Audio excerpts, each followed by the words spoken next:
welcome to episode number, I lost count, number 4? 3, maybe. 3? Maybe, I don't know. Actually number 4, I think. Okay. Anyways, we'll figure it out later. I'm Mabel Pan. Good to see you all again. And today we have Dr.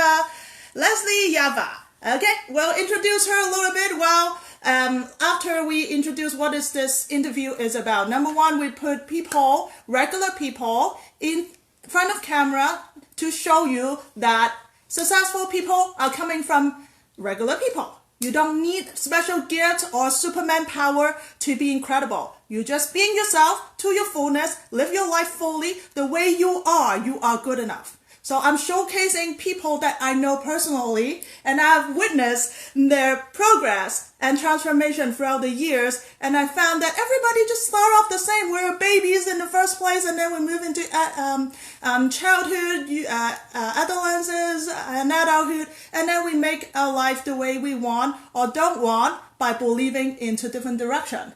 But we all start off the same. How you choose your life by your choice, your mentality, your perspective, and all the beliefs that you take upon from society, your family, whosoever. It's all your choice that make up your life the way it is. And I want to show you that these people I've worked with and also have seen, have known, have loved so long that they have choose their way of life in the way they want or don't want sometimes, and how they make their way out into something that's meaningful for them. So this is what the Incredible Human Now and Then it's about. You're going to see them real, honest, raw, unedited. On fire. On fire. So today, Dr. Yaffa, she is a professor of Ryerson, and you have a new one right now. I have about 8 ones. You have 8 ones. Yeah, I actually Googled your name. Did Before you? I came, I was like, this woman has done a lot of things. Yeah, sometimes just Google your name on Oh, I never Google it. Yeah, on the internet, and you'll find very interesting stuff. Is it bad? Is it bad or good? No, it's all good. Okay, it's all sure. good. So sure. she worked with Ryerson University in the Faculty of Social Work. Yeah, no, at Ryerson I work in the Child and Youth Care program, which is a part of the Community Service Program. At Dalhousie, I work with the School of Social Work there. At Sacred Heart University, I work at the School of Social Work there. I'm the traveling professor. And at Boise State University, I work at the School of Social Work there. And I work for the University of Windsor, and I do adjunct work for them there at the School of Social Work. And one more, there's 7. How many? There's 8. Dalhousie, yeah, Ryerson, yeah. Okay, yeah. So okay. Wait, Boise State. One more. What am I missing? No, I don't know what I'm missing.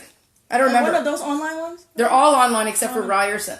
Oh, that's awesome. Isn't that online is a very good thing if you do it right. You can actually educate people, get people on their way of living their life fully. Just like what we are doing right now, sharing our life on Facebook, on Instagram, and just showing people that everything is possible as long as you choose to love it and do it. Do it and be honest towards it. And on top of all this teaching, you're also helping people in the clinic setting. Yeah, right? so I do private practice in Vaughan, which is in Ontario, once or twice. No, now it's twice a week at the Vaughan Relationship Center. Mm-hmm. And I also do work with the Schizophrenic Society of Ontario, and I'm doing curriculum work with them, and of course the Jahmeyka Project. Yes, right? Let's talk about that. Like that always fascinates me. What do you exactly do in that project? Okay, so the Jahmeyka Project came out of an initiative that I started when I was a full-time faculty at the University of New England in the School of Social Work there. And I went to Jamaica in 1996 as a student and as an MSW student, a Master's of Social Work student. And I always said if I become a faculty somewhere that I would start a course in the same way. And so I did that. And I started the course. It took a little bit to navigate because when you're doing online education, it's hard to navigate that kind of stuff. But we navigated around it. And over the first, I guess, 5, 6, 7 years, we built courses, and graduate students would come to Jamaica with me. It was an 8-week course, and 1 week they would spend in Jamaica. Mm. And then students who really liked it came back as to do a full rotation, a social work rotation, so a whole semester there. So there was 4 students who did that. And once I left the University of New England, yay, I free. I hope nobody is watching from there. At this point, I don't care. And stay lost. Thank you. Exactly. And once I left there, I made it a not-for-profit organization.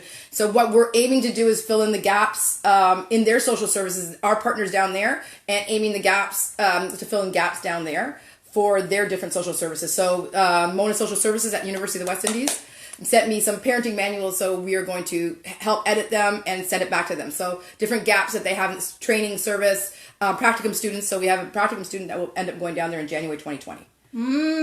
So basically you're linking the two countries together by having people from here going there, study and work. And it could be here, it could be anywhere, right? Because eventually we want to appeal to kind of the whole world. So we don't care if a social worker from China goes there. We don't care. And eventually want to open it to all helping professionals. Right. And to help people there, and also the people help these people understand different ways of life and bring it back to their country. Right. So, exchanging resources, knowledge sharing, things like that, right? I guess what puts your community project or charitable organization different than others is you're not just giving them survival stuff. You're giving them knowledge and choices, and also work at the civic level in terms of policy, way of living, and understanding of what they can do about their life. So it's more like intellectual level. It's intellectual level. It's knowledge sharing. I never wanted to go in the country, to any country for that matter, not just Jamaica, but to any country and think that I'm a culture vulture. Because I'm a white woman and I want to make sure that there's exchange, and I think we have about 25 partners, and there is that mutual exchange where it's their culture and we want to aid them in whatever we can, right? Yes, so that's and the we want to intention. keep it too. Diversity is very important in our human race. If we just unionize, we're just one kind of person, and then it's no fun. No, it's not new fun. It's not fun. And I believe in knowledge sharing and that kind of exchange. So it's not me coming in being any kind of expert, because I'm not the expert in anybody's culture. So she's recruiting. I am. If anyone interested, contact her, see what you can help, and also donations always welcome. Oh yeah, and we do. There's a source that does fundraising. We brought 400 pounds of school supplies last year to Jamaica. Wow. Yeah, so we did with everybody's help. Everybody always gives me something, and even Henry Schein here in Ontario gave us dental toothpaste, mouthwash, things like that. But I don't know. I may want to shift it out of the fundraising, because fundraising is really difficult. I'm not very good at it. We may want to shift it out of the fundraising, maybe getting grants for organizations down there so they can keep their work, build buildings, do stuff projects like that.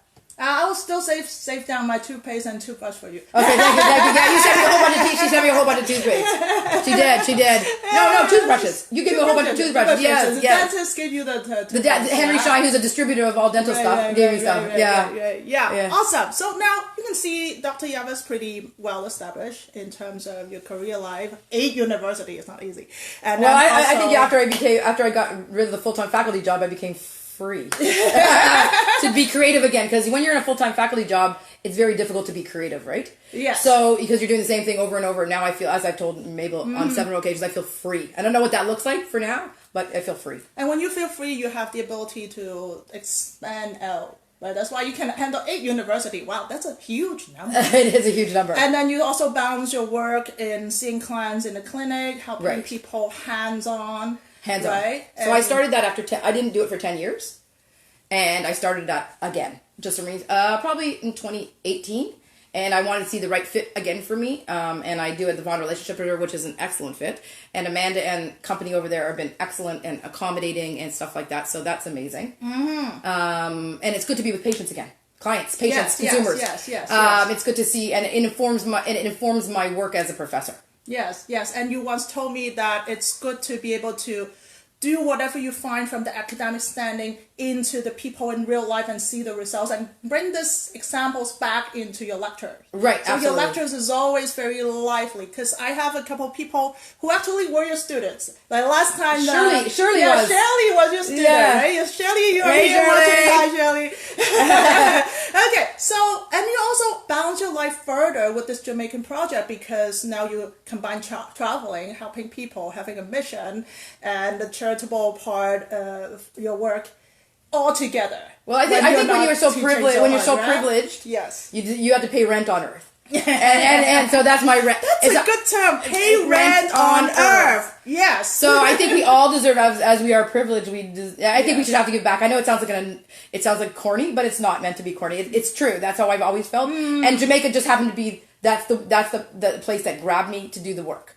I think that's one idea that most people are lacking. We take resources of Mother Earth for granted for years, for decades, for centuries, for millenniums. And then now we come to an edge of things are starting to react and then get too polluted, depleting, and then there's so many things happen into the economy and also the resources. The Amazon is on fire, blah, blah, blah, blah, blah. And this is the best time to bring out that idea. We actually owe the earth for all these resources we've been receiving since the day we were born, actually before the day we were born, right? And it's time to pay back to what we receive, right, as a token of gratitude. And also I think we do owe it. We do owe it, literally. Especially the ones that are very privileged, right? Yes. I'm very privileged. I always live by simple rules. It's basically I have a roof over my head, I have clothes on my back, and I have food in my belly, and everything else is gravy. Yes. So I live on those very simple terms. And some people don't even have that. So if I have that, then I want to do something different and pay my rent on earth. Marvelous. So now you see, Dr. Yaffa is very well established, but just like any human being on earth, we don't just being established from day one. We all have gone through a certain amount of struggle. Right. There will be challenges. There will be dark nights that you stumble around and say, what am I doing? Like pulling your hairs and all those stuff. So out of that, what is the most challenging situation you have been in the past 3 years? Oh, wow. I think it's leaving a full-time job. And I've always had a full-time job. Right? Even when I went to school, I did 12 years of post-secondary education. And even when I was in school, I always had a job. So the jump or the leap into not full-time work was huge for me. But I also knew I had to do it in my 50th year. I had to do it and because of I felt my creativity was being stagnated. I was never ever a normal academic. I always an academic that thought outside the box, and that's caused confrontation and problems as well. But that's a struggle too, because they want you to fit inside the box, and if you don't fit inside the box, then you're kind of alienated, kind of thrown under the bus often, right? So I want to make sure I wanted to make sure that I was true to and accept the fact that I'm not an in-box thinker. Right? As a matter of fact, all leaders are outside of the box. They don't just jump out. They also come back and stand on top. That's how I see them. Oh, that's really good. Yeah, you don't just jump out of the box, protest against it, complaining about it, destroy it. You also utilize it to help people. You stand on top. Oh, really good. That's put you into a leadership. Yeah, but you know what? It takes a little bit of self-esteem and good self-esteem to stand on the top of the box, right? Because you are moving outside the norm, and the norm is, the norm embraces you, but outside the box doesn't. So you have to be okay with who you are and what you are. But honestly, I cannot see you inside of the box. It's just so not you. It's just so not. It's not you. Leslie, I know, right? No. So it's very natural for you to be outside of the box all the time. So how do you manage that in terms of relationship, teaching, helping other people? Because you cannot avoid connection with others. And when those people are in the box and you are outside of it, how do you manage? I think one of my skills is my interpersonal skills. I have really good interpersonal skills. So whether it's my private practice or my students at university or my partners in Jamaica, I always built a really good bond with them. I put them first, particularly my students, I put first. So I'm there to teach them. I'm there to move theory to practice. I'm there to educate them so they walk out the door that they're good social workers or good child and youth care workers or whatever they choose to do. And so that is my job. And so I try to stay out of the bureaucracy of the university, and I am very student-centered. So I think it's my interpersonal skills, my approachability, and I'm very transparent, probably, as you probably figured out. And you're very practical on all your skills and all your theories and all your teaching. It makes it very accessible to a lot of people. Like you're not just talking and talking and talking. There's a way for them to actually execute your teaching. Right. So what is the one thing you teach your students the most? In terms of skills that maybe the audience can make use of? Oh, I think the one thing I've always hung my hat on was moving theory to practice. So what you learn in school, how do you practice that when you deal with other people, especially the profession that I teach in, right? How do you move theory to practice? So move it. So if I teach you a theory, how do you do it in the everyday application of your work? Right. And I think a lot of students have given me feedback over the years that I do that really well. So because they always say, I'm learning all this theory, but I don't know what to do with it. And I'm like, okay, let's actually role play it out. I do tons of role. They hate it. But they hate it, but in the moment, I think they grow to love it and appreciate it, right? Because it's application. This is what I would do in this situation, right? I think a university is a lot of theory, but I think now universities are changing and moving to the practice because people are not getting jobs with history degrees, right? Unfortunately, so I want a job when I get out, and the professions that are the disciplines I've taught in are very applied disciplines.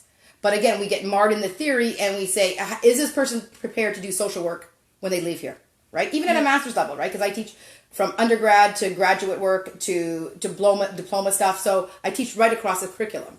And so it's hard. It's hard not to teach theory to practice. I always thought to myself, what did I learn the best when I was in school? And it was moving theory to practice. So understanding it, how do I do it? How do I develop a rapport with somebody when somebody walks in my office, or I'm in a school setting and I need to get that kid to look at me and concentrate on me and focus on me. So it's those kind of interactions. So now, good. So that is for outwarding. Like, how do you help your students to get through their stumbling? What about yours? My own stumbling? I think I've learned, and thank you for helping me. Thank you for helping me. I have a very busy mind. I have a very, very busy mind. Like, I think I talk before I even open my mouth sometimes. So I think I've done a lot of meditation work, a lot of getting to know myself, energetic work, moving, and just understanding that there's knowledge in stillness.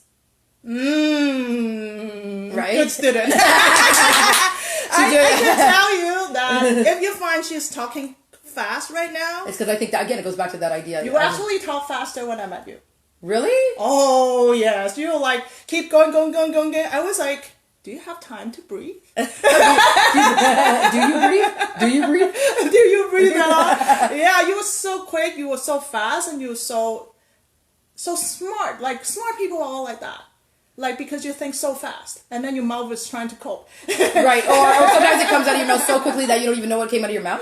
Yeah. That often happens, right? But I do speak very fast, and students have said to slow down. You've told me to slow down. Yes. Think about what you're saying. And so I've tried to be a little more methodical. Okay. It doesn't work as often as I'd like, but it does. I am mindful of it. A little bit over time. Right? Yeah, and I think it's part of my personality. That's part of my personality, right? And usually it's what make you into the habit that caused you the trouble. You need to change that habit to change the trouble, right? Right. So yeah, slow it down. This is what you found that was helpful over the time. And then slow it down. Slow it down. So I have been mindful of it. Yeah, you've been mentioning stillness. Stillness has a lot of value to it. Amazing. It helped me focus. It helps me just be quiet. So I meditate in the morning for at least minimum 5 minutes, if not 20 minutes, depending on how the day goes. And sometimes I do it before I go to bed, and it's really helped me. What kind of meditation do you do most of the time? I use a timer. It's called Insight Timer. It's an application. I don't know if you've ever seen it. No. You should put your meditations on there. Seriously, amazing. Yeah. Well, if you are the maker of that, you can contact me. Yeah. You can put it on. I think you can put it on yourself. You have to establish an account and you put it on. And they have the free part of it where it's amazing. You could get any kind of meditation from around the world for free, and then they have a paid version of it. So they make it accessible, which I always like things that are accessible, right, for people who can't afford it. So meditate 5 minutes at least a day. Treasure the stillness. Slow down. Slow down as in speech of talk, or just like in general? Just slow down, period. Slow down action, slow down movement, slow down speech, slow down. Sometimes it doesn't always happen that way. So how do you feel in general about your life right now? I think in general, I think it's on the upswing. I had a period of time after I left my full-time job that I wondered if I did the right thing. But for the most part, I think it's on the upswing. I think I feel most creative right now. Like I want to maybe start a business or do a book with Mabel, or something. I'm still waiting for that. I'm writing a book on international experiential learning. Okay. That I've contracted with Nova Publications. So I'm doing that, and I really want to do that. Again, dipping my hand in places I haven't been in a while. So I love it. I love the idea of it. But again, maybe I come from a household that always enforced have a good full-time job, pay your bills, be a good citizen. So that was part of being a good citizen is having a full-time job. But I love it. I'm loving it. If it could stay like this for my rest of the career, that would be good. Even though some of my colleagues have said to me, is it academic suicide? I'm like, I don't know. I feel free. I don't care really how that looks, right? Right? So do you see yourself actually looking happier? I can see that. Can you see it? Oh, yes. I knew her since the end of 2017.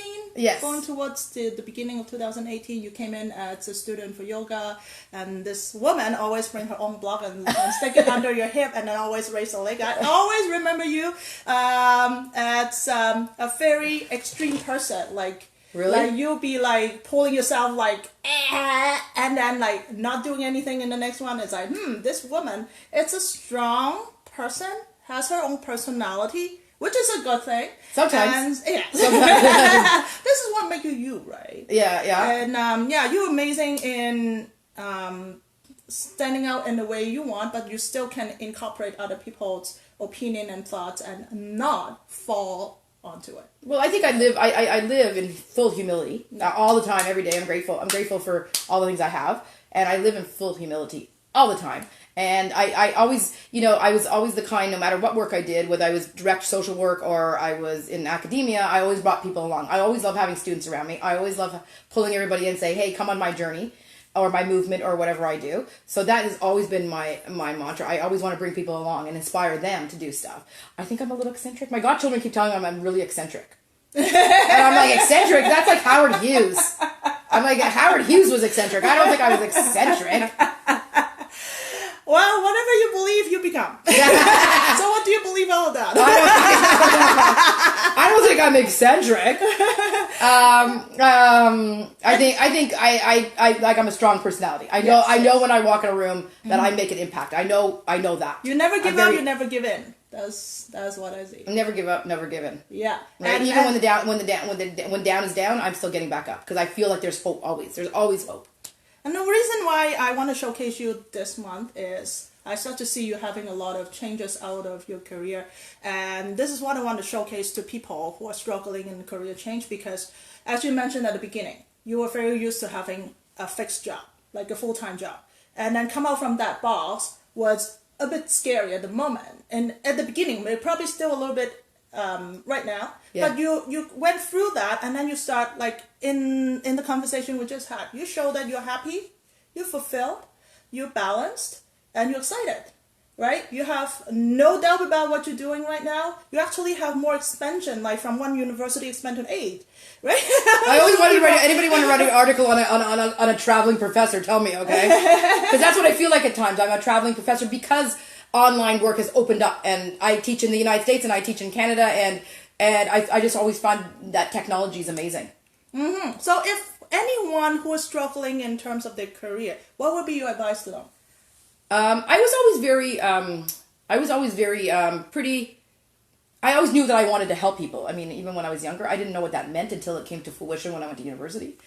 But so I always knew what I wanted to do, but don't ever quail the creativity. Ever. I think that's what I did in a tenured job in university, and I think that quailed everything that was really about me. Right? I'm not an artsy person, but I admire art, music, dance. I have this deep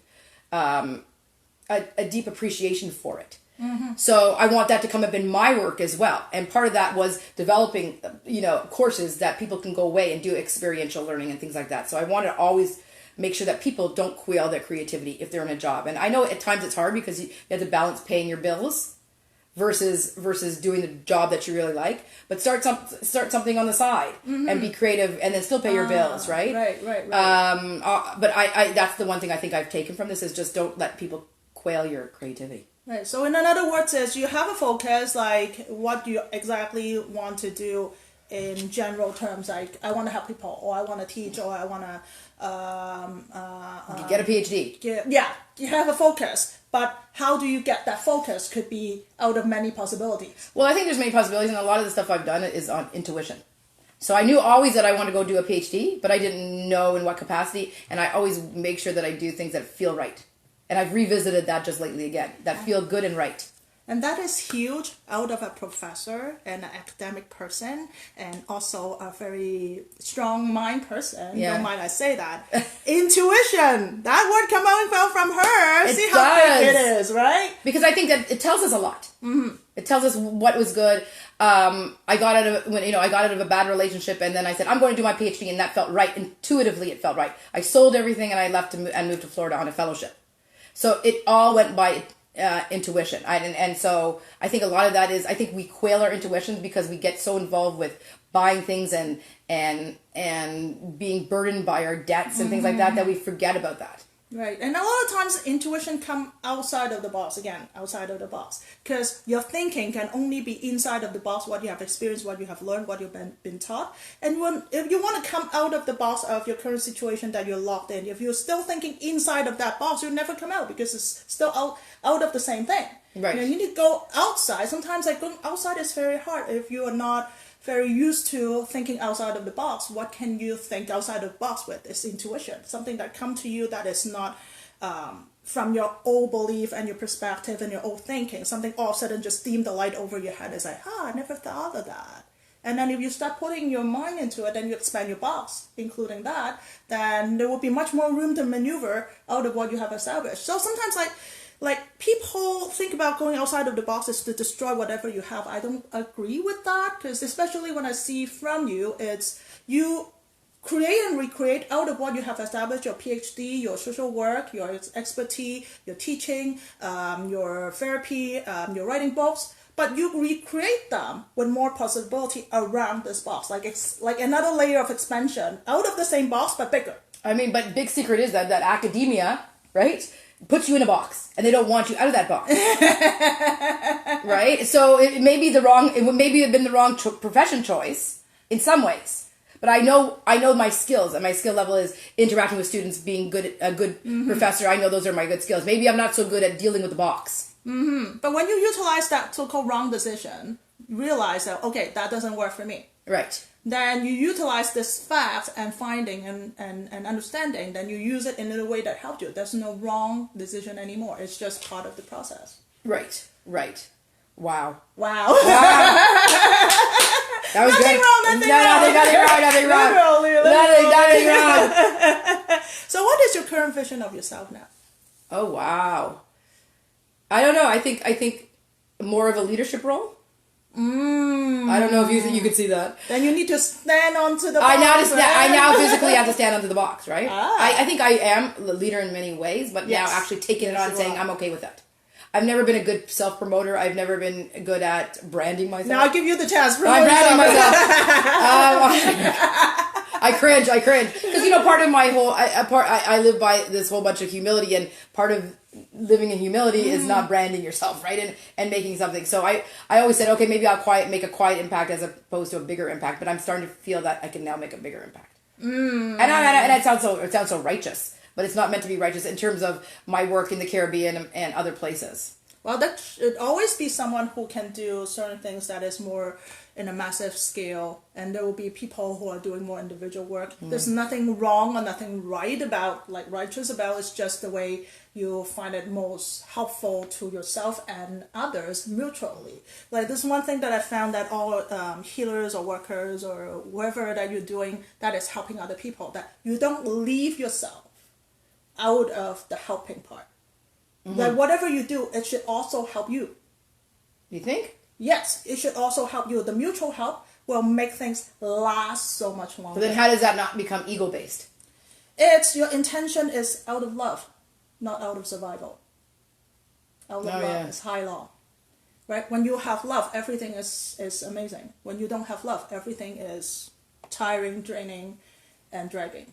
Oh, good point. Right? Love is the best fuel of all your work. It keeps you in focus, it keeps you in light, and keeps you happy about it. Right. right? So self-love is number one love. If you can't even love yourself, which is so close to you, how can you love other enough? Right? How can you learn how to love what people need and what people want and still give them whatever that is best for them if you don't even know it for yourself? You are the closest person to yourself. Right. Right? And from that extension, then you can understand other people. Then you understand their needs, and out of love you provide for them. But you need to also provide for yourself. If there's no you providing for them. Right. Right? If everybody not providing for themselves enough, there's nobody would have enough to provide for other people. That charitable work will start to dim down. And that's why I feel like it's time to say that. It might actually flare up a lot of people, but this is how I feel like most religion has fallen on their faces. Is at the beginning, all the religious practice was built out of love and service and compassion. But down the time and through generations of time, people have forgot about, they need to survive for themselves too. And then the human side of darkness arise because now you have been depleted for so long, and then your survival instinct will arise and yawn for more, and then so greed and darkness start to brew. And after a few generations down, all this have exposed out and then become like a dark circle. So everything will start in love, but if you do not retain in love for mutually, not just other, but also yourself, it cannot go very far. Right? Maybe the starter of the religion is Allah, Jesus, Buddha, whatsoever. They're all out of love. They're so full of love. But the successor need to learn also their way too. When they take care of other people, they do not deplete themselves. They go into the mountain, meditate, pray, and then do all sorts of things that is good for themselves. Yes, and keep their own practice or whatever to keep their light bright, to keep themselves well. They don't deplete on themselves. So when it's down to the service line, the people mind of deplete, like beating the ego, come into place, I think that itself is egotistic. That you suppress your need is another way of ego. That you shouldn't do that, otherwise you lose the fame. Right? That's for me is another side of the ego. So down the time, you're going to deplete yourself so much and you're going to resent it and then you're going to revenge. It's human instinct. If I could be a leader, like, Sia, Sia the singer who puts herself underneath the cover so you can't see her face, that's what I would do. Because I think I'm not the kind of that needs the, oh, you're so great and you're so fab. No, I don't need that. Right? But so I would always like to do it undercover. Now there's a difference between you don't need it versus you're afraid of it. Oh. That's another searching. So that's another topic we can talk. That's a whole other show. That's a whole other show. Okay, so for people who are watching this video right now, if they're like kind of not knowing what they should do in terms of their work and their family relationship, what is? Can you suggest like a practice that they can start, connect with themselves and see what they actually need, what they actually want in terms of their own family issues, their own direction? Oh wow! So that direction will lead to the family relationship and career and everything, right? I think again, and I just say this to some of my clients, patients, consumers, that just stillness. There's such an important stillness. Yes, is to be quiet for a while, right? Because we're so busy, so exhausted. I do stillness, and I'm still busy and crazy, and I find the stillness calms me down, and it brings focus to my life, right? Yes. And so I think that is one is maybe stop. Stop. I know it's easier said than done when you have children and families and houses to pay for, but can you stop for 5 minutes before you get out of bed? That's a good idea. Right? And contemplate what your day's looking like, what you need to do, what your goals are. And another thing I do every day is always put goals up. And then I put it on my iPhone calendar, and as the goals come to fruition, I get rid of them. So make it visible to accountable, visible. Yeah. Because often we're not accountable. And when you turn on the phone, you see that. Right. Reminder. Right. Reminder. Constant reminders of and that could be another neurotic, something neurotic depending. But it worked for me. Goals work for me.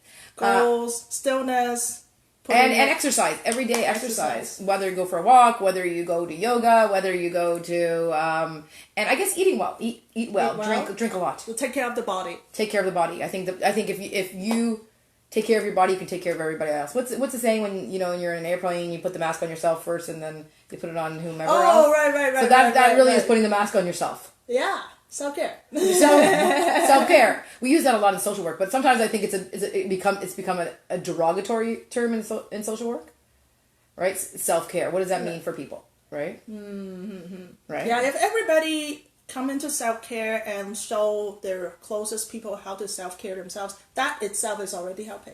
Right. There's sometimes that as a leader that I found that all the leaders need to be very cautious that you not become the addiction of your follower. Okay. Instead of letting them like a parasite leech on you and suck out from you, you teach them how to be self-sustaining. Right. Give them the fish to fish. Give them the fishing rod, teach them how to fish instead of just give them the fish every day. Right. So your self-care would be an example to the followers. So I really like whenever you put your boss on. Like self-care.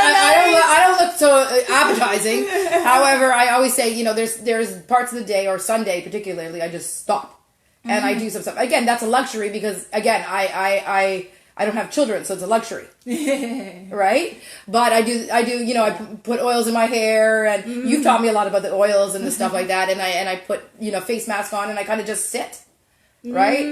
And I think we have to be doing something all the time. And the mask it give you the best time to be still, because for some reason, it relaxes you. Yes. As soon as you put it on, I don't know if it's a psychological thing, but as soon as you put it on, the mask. You tell me, you're a professor. Okay, is it a psychological thing? I don't know, but it calms me down. Yeah. And I'm a very hyper personality, and it calms me down. So that's one of the things I put a mask on, or I put oil in my hair, or I do something to self-care. Right? So self-care. Yeah. Very, very important. Yeah. So what else do you do besides mask? And yoga. Yoga, I do 5 days a week. 5 days a week. Good food. And stillness. Stillness. What else do I do? Thai massage. Thai massage. Yeah, that's a good one. Always a good one. Yeah, get some massage. And I have always felt the need to be well. I don't know if I did it always correctly. Yes, need to be well. I always felt the need to put things in my body that felt good. Yeah, there's another way, like out of love, that is sustaining to any practice. It's the need. You find the need to take care of yourself. You find the need to love yourself. You find the need to evolve. To find the need to progress. That need will carry you through. If you don't have a need, you're just being told by someone that you got to do the A, B, C, D, E, F, G, and then down half the way down, you're like, what am I doing? Right? You don't have the need, you don't have the momentum, you don't have the motivation. So that need is very important. So we have a few keywords today, very good stuff. Need, self-care, stillness, right? Quietness, and also the practicality of putting theories into practice. And knowledge sharing. Yeah. And then you also manage, you also mentioned gratitude. Deep gratitude. Deep gratitude. Right. Deep gratitude and humility. I think I've always run my life by some form of humility. You're a very humble person, even though you have a strong personality. You have a very balanced mix of your personality. That's why you're so loved. Oh, thank you. Thank you. I was never the person who'd like the center of attention ever. That's why I think if I get married, I would never be the center of attention. I think I'm amazing. I'm really good at collaborating. Maybe that's the next box that you need to come out from. You think so? Mm-hmm. I don't know. Like, talk about that. Like, what is your next box that you want to come out from that you can see right now? I don't know.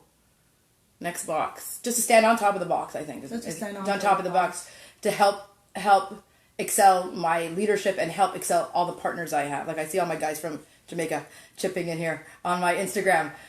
So just excel it further. It's really maybe even brand it. I don't know. I don't even know how to brand it. That would I have a few people who know how to brand it. So do they? Talk after camera. Okay. So putting your leadership into practicality, into practice. Into practice, but without again having the base of humility. Mm-hmm. And still branding it and getting the word out. Because I get that these things, television cameras, Instagram, Snapchat are a way to get the word out. So I understand that. Mm-hmm. I just don't know how to do it myself. So to again, stand on that box and bring everybody with me. Because I have a lot of great yes. support. Yes. I couldn't do this ever. Being able to show your face would be a big leap for you. Yes. Oh, that's and know that it's not egotistic. As long as you're willing to listen to other people. Okay. In terms of helping your work, that's good leadership, right? Yeah. Right. I think humility versus showing your face has no contradiction. No. But you don't find Jesus being puffed up into himself. I think everybody else has elevated him into this superstar status, but I don't think he probably wanted that. But he still needs to show his face to carry out his work, just like what you're doing right now. You need to show your face to carry out your work and being responsible for it. And I'm very proud of it. I'm proud of it because I'm proud of all the people that I work with and all the collaborations and all these people who want to work with me, genuinely want to work with me, and I love it. Yeah, so I think the distinction between dictatorship, which is a popped up leadership, versus true leadership, which is loving and caring, is it comes a big part into the listening. Listening not just words, but also to the needs of the people that you are helping. Right? When you can see past all those fame and fortune and you see into the... Nothing bores me more than that, eh? Nothing bores me more than the idea of fame and fortune, right? Nobody impresses me that have fame and fortune. It's people who have made some kind of bump in the earth. Change in the earth, right? Yeah, they hold so much resources, but they're not doing anything about it. Right, exactly. But I'm talking about people who have made a pedagogical shift. So those things. We need to come out to balance it out. Right? So I'm going to have a coming out party. Yeah, people who are humble, who are knowledgeable, who are compassionate should come out more to balance the energy of the over-dominating of the other side of the people where they hold all the resources, but they're not. They're just providing for their own egotistic fame and fortune. We who hold the other side of the ability should come out more to balance that energy. Yes. We should not be intimidated by them because that is fear. And I'm realizing more and more, and with my interactions with the guys down at Life Yard in Jamaica, they talk about energy, and you talk about energy. And I'm realizing more and more that it's people's energy you need to be around and not necessarily them. Right? Right, guys? So that is, I think that's really important. It's very big highlight. So I could feel not great energy.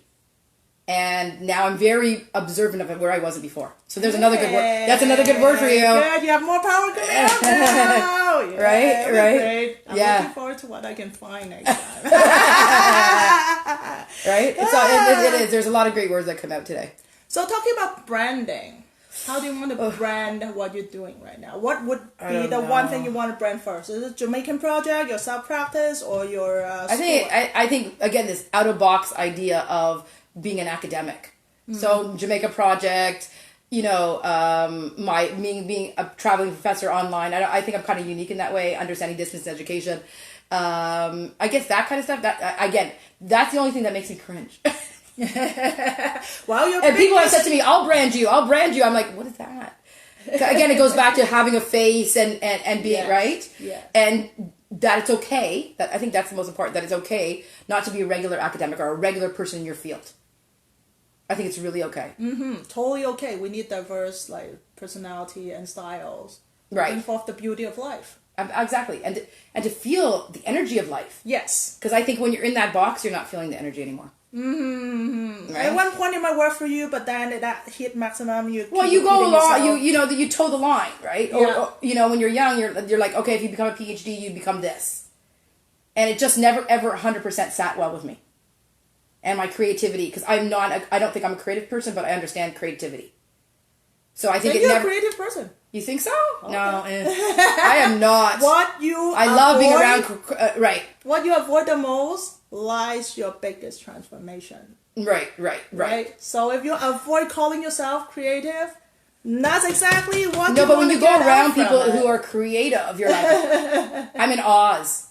People who can paint and who can design and can dance and to listen to music. I'm in awe of it. Cool. Absolutely awe of it. I'm a more linear thinker. I keep appreciate them, but recreate yourself. Right. So how do you to brand it? How do you add social work into branding into creativity?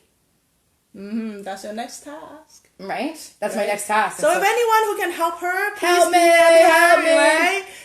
Contact with her. We'll leave contact information later on after the show, and just check the comments or the next lines of. I just want people to know that it's okay in a traditional profession, that it's okay to go outside the box. Right now it's like everybody is looking ways of outside the box now in all industry, like because we have hit to a point that everything is repeating itself. Right. Now it's repeating more with fusion, with more different twist, still repeating, but a little more creativity, a bigger box. A bigger box. A huge box. What else can be new?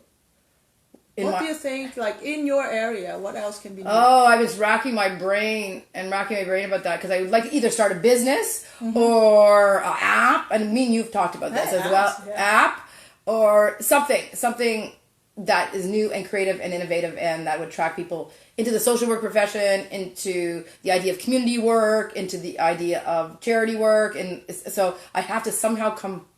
Maybe you'll help me. That's like a very good collaboration. It's a beautiful Nobody has think about like social work in an app. Like, how can we execute that? It would be a fun question to think about. It would. Anyone have any new idea on that? Like, social work in an app. Tell us. Right? Social work in an app. What do you want to see? Very applied, like social work, or the work that social workers do. And I was so I think that's my reinvigoration. Because I mean, because of all my partners in Jamaica and all that fueling of that creativity, it's there. It's simmering. I don't know if it's gone over the top, but it's simmering. So I don't know. That's a good question. I'm gonna ask you a very interesting question that I never asked the other people who I've interviewed before. So listen to this. All right. If you're gonna picture yourself 20 years from now in front of you, what do you want to tell her, and what do you think she's gonna tell you? What do you want to tell her first? What do you want to tell her? Oh my God. Usually they make you revert back. Say, what would you tell your 15-year-old self? And I'm like, ew, thank God you're your age. That was what I would say. Recreation outside of the box. What would I tell you? What impact have you made? And that's not to be boasty about it or righteous about it. It's very good. What impact have you made? That's very important. What impact have you made? I think we should all ask ourselves that question. Yes, exactly. Right? Because I think this is, I'm finding more and more people are more and more self-absorbed. And and I was just never that kind of person. So what impact have you made? Yeah. And that's what I would like to say to myself. I love that. Yeah, I'm gonna keep that in mind. Okay. Okay. So the other way around, what do you think that future self will tell you back? You got the goods. Now use them. Now use them. Because I know I do, right? I know how to learn to utilize. You know you do. But it's moving beyond. It's moving beyond that. For it. I don't know what that looks like. Right? The apps, the books, we talked about the Jamaican Project, the branding. We already have a lot of plan in place. So watch us put them in action. Boom. Boom. So at this point, Professor Dr. Yaffa, I give you 5 minutes to promote yourself. Oh, I'm terrible at this. Come out from your box. Oh, I'm terrible at this. I've already asked you enough questions. I know. No, your personal show. Go on. I don't know how to promote myself. Help me here. I really just don't know how to promote myself. Is there any questions from Facebook that people could ask, or from Instagram, or Snapchat? Your people were talking about. They were. Hi Shane. Just giving you praises. Hi Shane. Hi Chad. These are all my friends from Jamaica. They're great. He wants to be in the video. Hi Shango. All the guys. Right? Yeah. Awesome. Any questions? How can people find you first? Should I offer my email address? Yes, please. Whatever I know it's hard. It's hard. My email address is hard. So they can go to the Jahmeyka Project, which is spelled Jahmeyka Project. And they can obviously get us there and check out our website and tell me what you think. My email address is Leslie, Leslie, Yaffa, Yaff as in Frank, MSW, EDD @gmail.com. I don't know how else to self-promote. Very good. That's all I can self-promote. Some people are so much better at it. What if they want to come to you for therapy? They can call the Vaughan Relationship Center and book an appointment with me. Okay. So it's a Vaughan Relationship Center at Martin Grove and Highway 7. I don't know where people are in the world. Martin Grove, Highway 7. So it's pretty west end, right? It's pretty west end of Woodbridge, Ontario, yeah. Okay. So yeah, they can come to therapy with there. I have like 3 weeks booked up, so I don't know if I need any more people, but please come there or call in, and there's other great therapists there as well. Right. Awesome. If they want to donate to the Jahmeyka Project, they go to the website? Yeah, so we're a fully not-for-profit organization, and you can make a donation, or you can get in touch with me or some of the other members and ask them how to make a donation. Are you taking any volunteers right now? Right now, no. Okay. There's a restructuring going on, and so not right now, but I'm always open to anybody helping or anybody wanting to donate something, always open to it, and I can obviously have a conversation. People have randomly got in touch with me over the years and said, hey, can I help? I really like the Jahmeyka Project, or my past students, because we built a community from all these students. So yeah, people get in touch with me. I'm open to any kind of interaction. So when you say donate something, so it's not just money that they can donate, right? Well, we prefer money because we turn it into school supplies, but we do a school supply drive every year, and that's why we got a lot of stuff. What did we do last year with money? Last year we sent 2 students to the Netherlands from the University of the West Indies School of Social Work. We sent them to the Netherlands to do community outreach work, so that we contributed to their plane tickets. We also put together for Life Yard. We gave two installments of money, one for Empress Circle, which is a young women's group in Life Yard, to start their project. And the other one was for Writing for Life in Life Yard. So they're doing a literacy program. Tanija down there, one of the Rastas are down there doing that.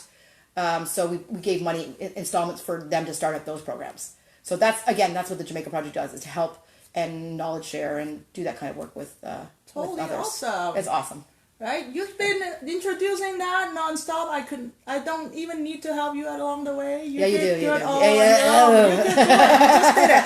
Yay! So today, thank you very much for all your insights. Do you have any last word for the audience? I don't know. Be still. Be still. Okay. Be still. Be happy. Come out from the ball, stand on top. Exactly. Exactly. Right, thank you, Leslie. I love you very much. Okay, have a good day, folks, and stay tuned for the next one. Next time we'll have a guy. Next time we'll have a guy. A handsome guy, but he's gonna hide his face. But there's no reason to be handsome if he's hiding his face. You never know. Exactly. All right, so have a good day, everybody. Bye.